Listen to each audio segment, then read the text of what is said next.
మేడగది మీరు దేవుని కలుసుకునే స్థలం. ప్రతిరోజు మిమ్మును ఆధ్యాత్మికంగా బలపరిచే అనుదిన ధ్యానాలు. ఈనాటి మేడగది ధ్యానాన్ని చదువుకుందాం. మంగళవారం అక్టోబర్ 14, 2025.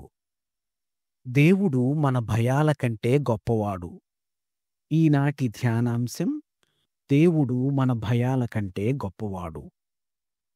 ఈనాటి వాక్య భాగంగా మత్తయి సువార్త 8వ అధ్యాయం 23 నుండి 27 వచనాల వరకు చదవండి.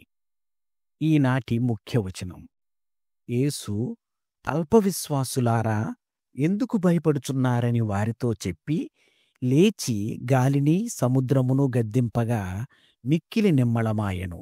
మత్తయి సువార్త 8వ అధ్యాయం 26వ వచనం.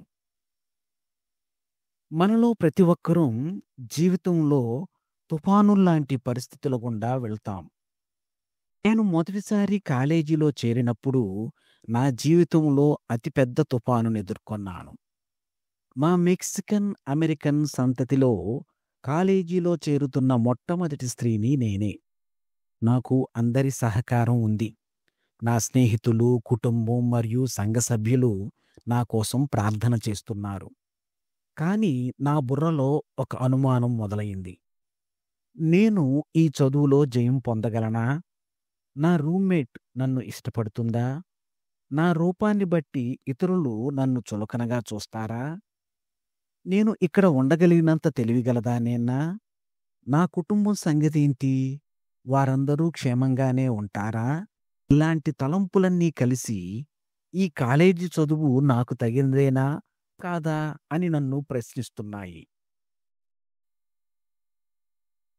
నేను కాలేజీలో చేరడానికి ముందు వేసవిలో సౌత్ కేరళీనా రాష్ట్రానికి ఒక మిషన్ ట్రిప్ కోసం వెళ్ళినప్పుడు మేము మత్తయి సువార్త 14వ అధ్యాయంలో యేసు ప్రభువు నీటిపై నడిచిన వృత్తాంతాన్ని అధ్యయనం చేశాం.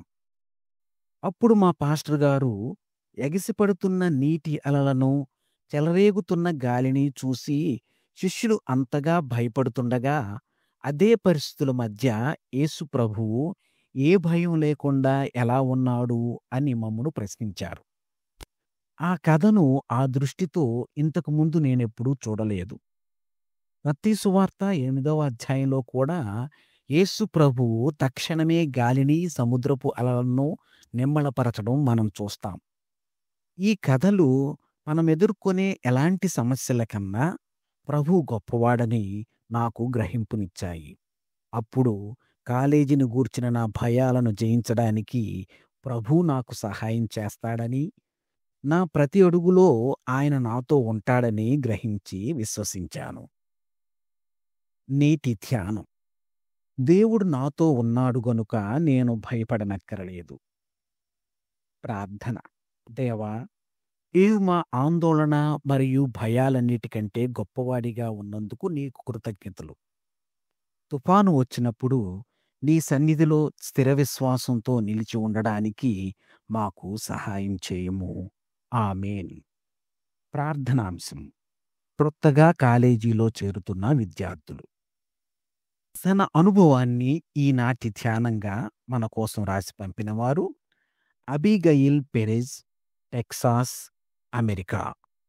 మేడగది అనుదిన ధ్యానాలు మీకు ఆశీర్వాదకరంగా ఉన్నట్లయితే వెంటనే మన ఛానల్ని సబ్స్క్రైబ్ చేయండి. లైక్ చేయడం, షేర్ చేయడం మర్చిపోకండి. దేవుడు మిమ్మును దీవించునుగాక. ఆమేన్.